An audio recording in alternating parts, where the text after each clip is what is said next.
Hello everybody, I'm River from the Portland City Gym. Today we're going to be going over a deck that, you could say I kind of just threw together, but not really. It's complicated.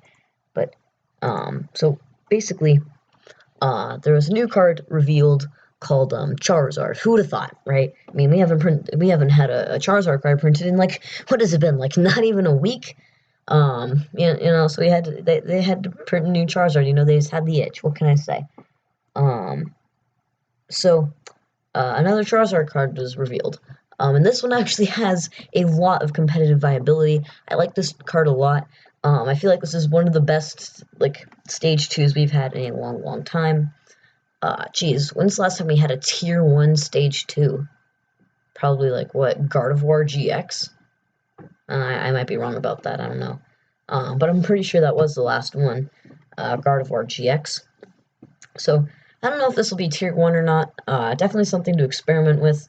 Of course, Vivid Volt Tackle hasn't even, Vivid Voltage, or I guess Astonishing Volt Tackle in Japan, has barely even been released, because we don't even have all the set cards yet.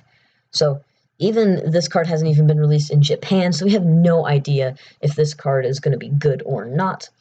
However, I have a good feeling about it. I feel like this deck has a lot of potential moving forward.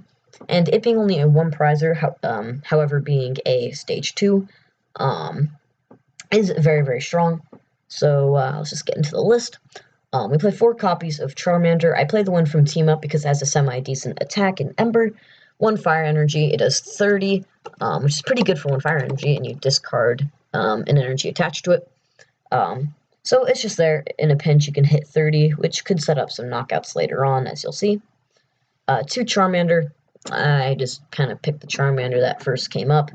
Hopefully, we won't even have to evolve into Charmander. We can skip straight to Charizard using Rare Candy. But then, here we go, Charizard. The first viable Charizard since maybe Team Up, if you want to count that, but I feel like this is a lot better than the Team Up one. It has 170 HP, which is pretty bulky for a one prizer. One pretty good ability and 1 amazing attack. The ability states that you can look at the top 3 cards of your deck, put one of them in your hand and discard the others, which works in great synergy with its first and only attack.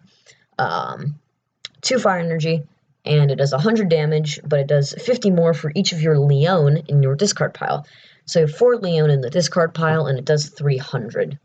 Nice! So, what are we going to be doing to get Leons in the discard pile? Of course, we have our ability. We can always get rid of them using Quick Ball. Those are just a few of the main ways. Those are the only ways that we can get rid of Leon that I put in the deck. You could play Dedenne. I went with a Crobat build since this is still a Stage 2 deck. So, yeah. But what Leon does, I posted a video on it. It's a pretty simple. It just says that your Pokemon's attacks do 30 more damage. It's really good. I'm not gonna lie. This Leon is really good. Probably the best card that was in that video. So yeah. Next up, we play 4 copies of Jirachi. Stellar Wish is just too great of an ability to pass up. And then we play 1 copy of Oranguru with Primate Wisdom. Primate Wisdom, of course, just swap a card in your hand with the top card of your deck. Very good consistency card. Helps you dig just that little bit deeper, and especially in a Stage 2 deck, it is very, very good.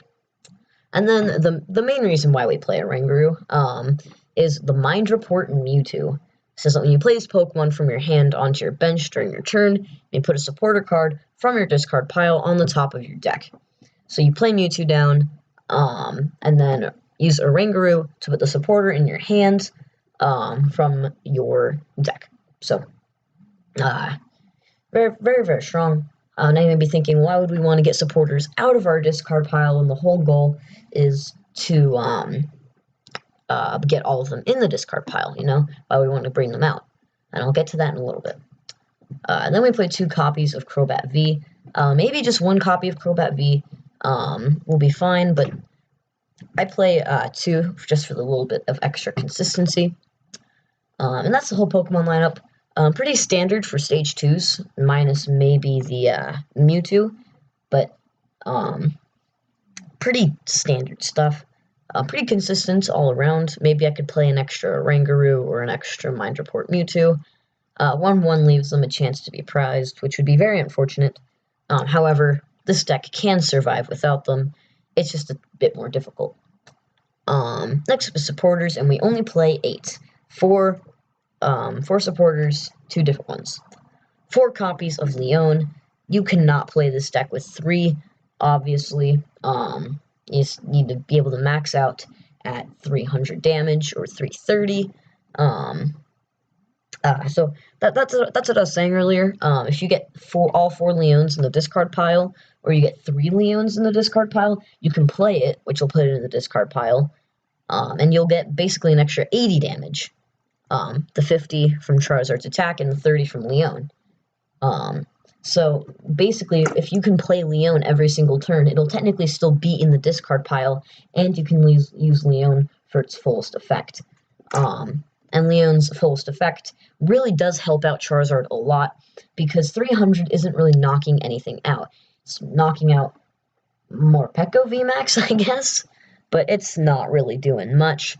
330, on the other hand, is doing pretty much everything. I mean, post-rotation, that knocks out everything in the game, except maybe a Snorlax or an Eternatus. However, with another card in the deck, we can do that too. And with only a 1 prizer, that's pretty wacky. So Leon is very, very good. That's why we play the Mind Report Mewtwo and the Primate Wisdom Rangaroo, just to be able to play Leon over and over and over again, keep it in the discard pile, but also use it for its effect. And then 4 copies of Welder. The only reason I play 4 in the first place is because we want to draw into it consistently. Really, you don't need like 3 energy attached to Charizard. You can really just Welder and put 1 energy on, and nothing will really change much, because you can still attach manually for turn.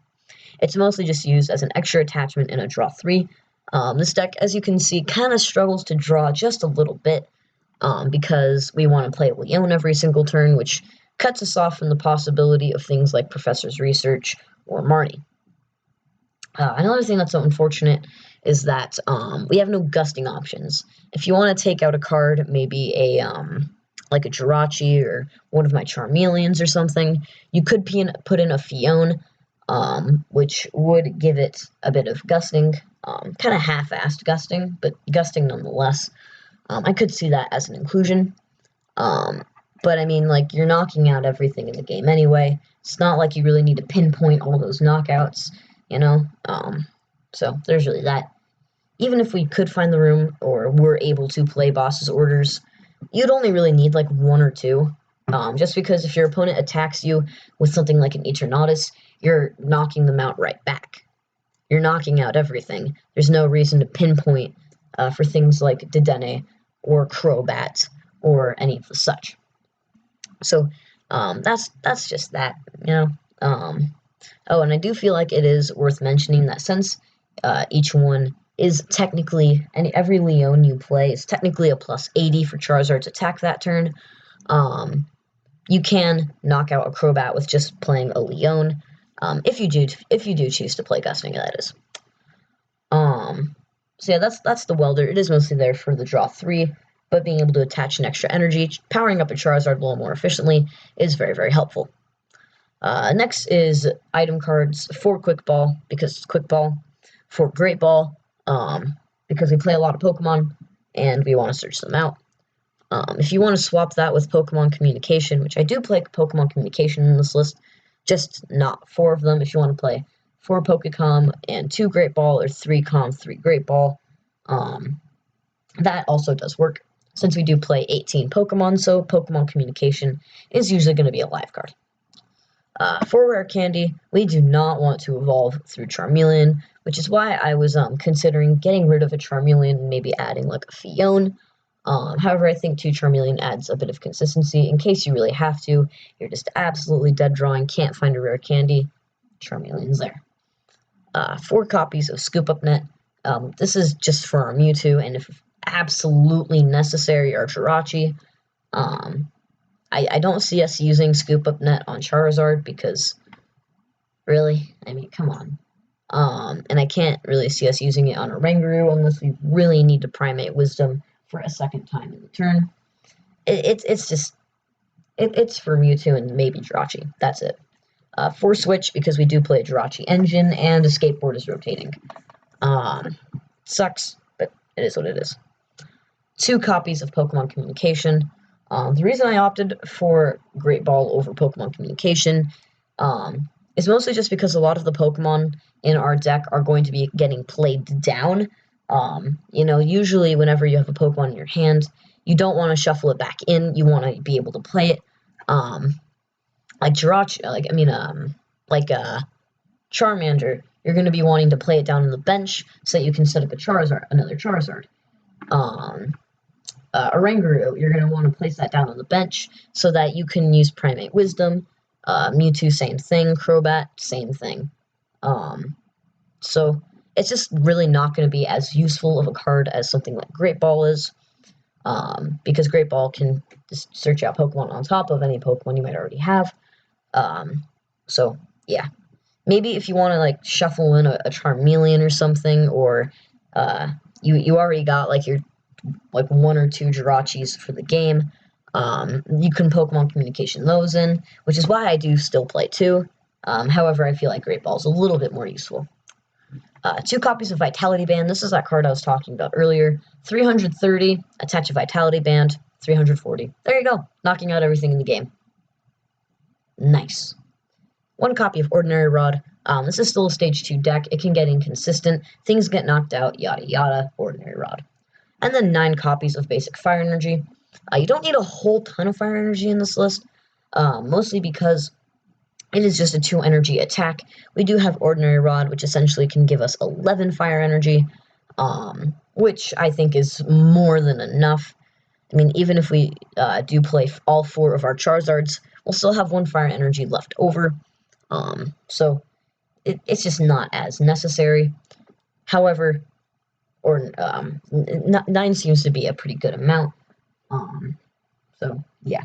And also, like I said, Welder isn't really there to flood the board with energy and hit huge numbers, Welder's just there for the extra attachment, but mostly the draw 3 with the energy acceleration. So it is mainly a draw card. We don't need to have a ton of energy like other Welder decks do. So that's the whole list. Let me know what you guys think down in the comment section below. I really want to just capitalize on the new Charizard card because a lot of people seem to be excited about it, as am I. I feel like this card's really good. Beyond, I think it's at least a tier 3, at the very least, mid tier 3. I feel like most stage 2 decks are tier 3, maybe tier 2 if you're lucky. But I feel like Charizard is the cream of the crop of stage 2 Pokemon, which is why I think that it could be a solid stage 2. I mean, solid tier 2 deck. And of course, people like Charizard, so of course people are at least gonna try it. I mean, people tried out Charizard VMAX, so what can I say? Anyway, everybody, thank you all for watching. Definitely subscribe if you haven't already. Share this video with a friend. Like all that stuff. And then, this is River from the Portland City Gym, signing out. And still not editing this out, because I don't feel like it.